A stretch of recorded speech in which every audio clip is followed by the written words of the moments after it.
Dictation गति 80 शब्द प्रति मिनट स्टार्ट। भारतीय रेलवे भारत की राष्ट्रीय रेलवे प्रणाली है जो रेल मंत्रालय द्वारा संचालित है।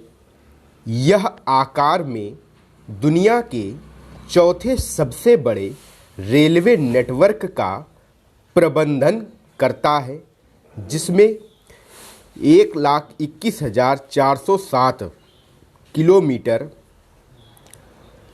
75,439 मील के साथ कुल ट्रैक 67,368 किलोमीटर मार्ग पर है। 40% मार्ग 25 केवी एसी इलेक्ट्रिक ट्रैक्शन के साथ चुना गया है, जबकि 30 उनमें से 3% डबल या मल्टी ट्रैक है।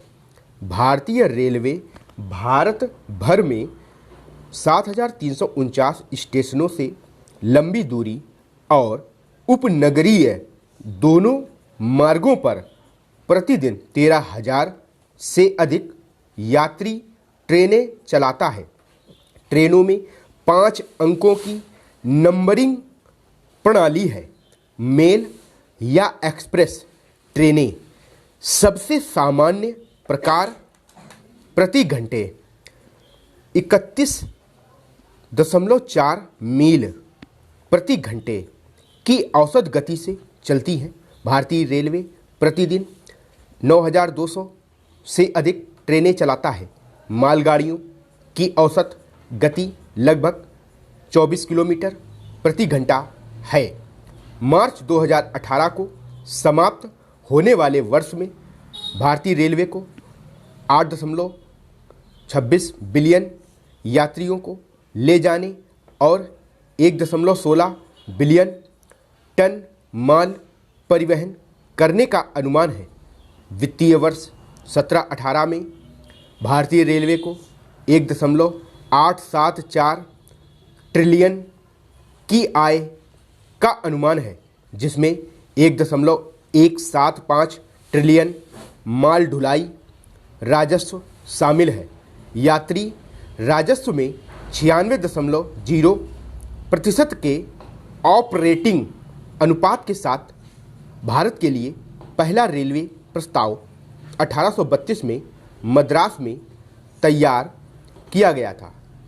देश की पहली ट्रेन रेड हिल रेलवे सड़क निर्माण के लिए ग्रेनाइट का परिवहन करने के लिए आर्थर कॉटन द्वारा निर्मित 1837 में मद्रास में लाल हिल्स से चिंट ट्रीपेट पुल तक चली। 3 स्टीम लोकोमोटिव साहिब सिंध और सुल्तान द्वारा चलाई गई passenger train 1467 kilometre broad gauge track में बोरी बंदर मुंबई और ठाणे के बीच में 400 लोगों के साथ 34 किलोमीटर तक चली। 16 अप्रैल 1853 को भारत का पहला रेलवे ब्रिज उल्हास नदी के ऊपर बनाया गया था, जब मई 1854 में मुंबई ठाणे लाइन को कल्याण तक बढ़ाया गया था। पूर्वी भारत की पहली यात्री ट्रेन हावड़ा के पास 24 मील चली थी।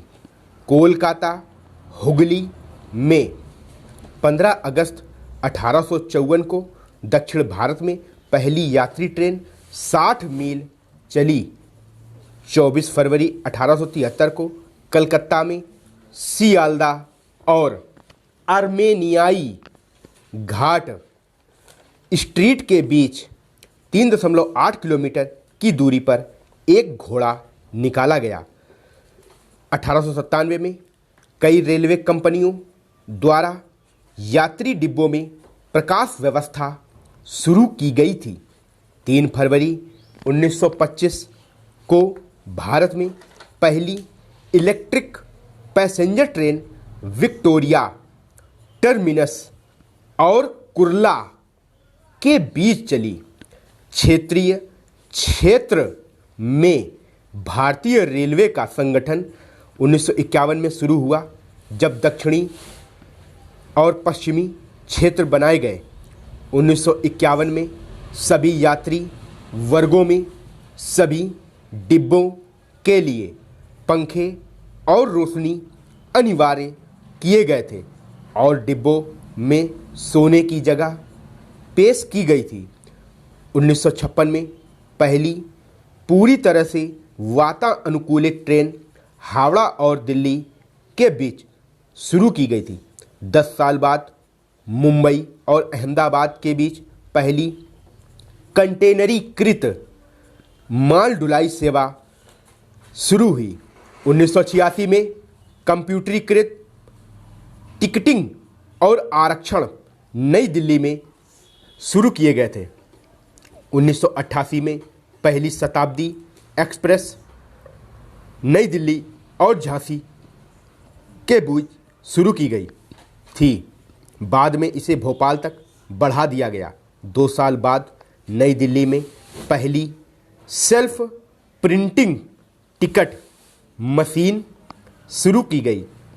1993 में IR पर वातानुकूलित त्रिस्तरीय कोच और एक स्लीपर क्लास द्वितीय श्रेणी से अलग शुरू की गई थी। कंप्यूटरीकृत आरक्षण की प्रणाली सितंबर 1956 में नई दिल्ली, मुंबई और चेन्नई में तैनात की गई थी। 1998 में मुंबई छत्रपति शिवाजी महाराज टर्मिनस में कूपन सत्यापन मशीन शुरू की गई। 18 अप्रैल 1999 को राष्ट्रव्यापी कंसीयज प्रणाली का संचालन शुरू हुआ। फरवरी 2000 में भारतीय रेलवे की वेबसाइट ऑनलाइन हो गई। 3 अगस्त 2002 को भारतीय रेलवे ने ऑनलाइन ट्रेन आरक्षण और टिकटिंग शुरू की। भारतीय रेलवे ने 31 मार्च 2017 को घोषणा की कि 2022 तक पूरे देश के पूरे रेल नेटवर्क का विद्युतीकरण कर दिया जाएगा। भारतीय रेलवे को 17 जोन में विभाजित किया गया है, जिसके प्रमुख प्रबंधक रेलवे बोर्ड को रिपोर्ट करते हैं।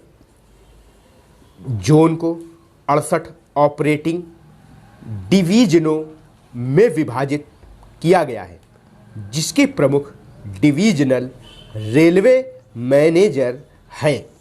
इंजीनियरिंग, मैकेनिकल, इलेक्ट्रिकल, सिग्नल और टेलीकम्युनिकेशन के डिवीजनल ऑफिसर, स्टोर अकाउंट्स कर्मी, ऑपरेटिंग, कॉमर्शियल, सिक्योरिटी और सेफ्टी ब्रांच अपने अपने DRM को रिपोर्ट करते हैं और एसेट्स के संचालन और रखरखाव का काम संभालते हैं। स्टेशन स्वामी अपने स्टेशनों के क्षेत्र के माध्यम से व्यक्तिगत स्टेशनों और ट्रेन आंदोलनों को नियंत्रित करते हैं। इसके अलावा रेलवे बोर्ड के नियंत्रण में कई उत्पादन इकाइयां, प्रशिक्षण प्रतिष्ठान, सार्वजनिक क्षेत्र के उद्यम और अन्य कार्यालय काम कर रहे हैं। राज्य सरकार के पास रेलवे नेटवर्क में हस्तक्षेप करने का कोई अधिकार नहीं है। स्वतंत्रता के समय से रेलवे की विकासशील प्रक्रिया बहुत तेजी से आगे बढ़ रही है। अब पुराने कोयले के इंजन लगभग समाप्त हो गए हैं और डीजल और इलेक्ट्रिक इंजन का उपयोग कर रहे हैं स्टॉप।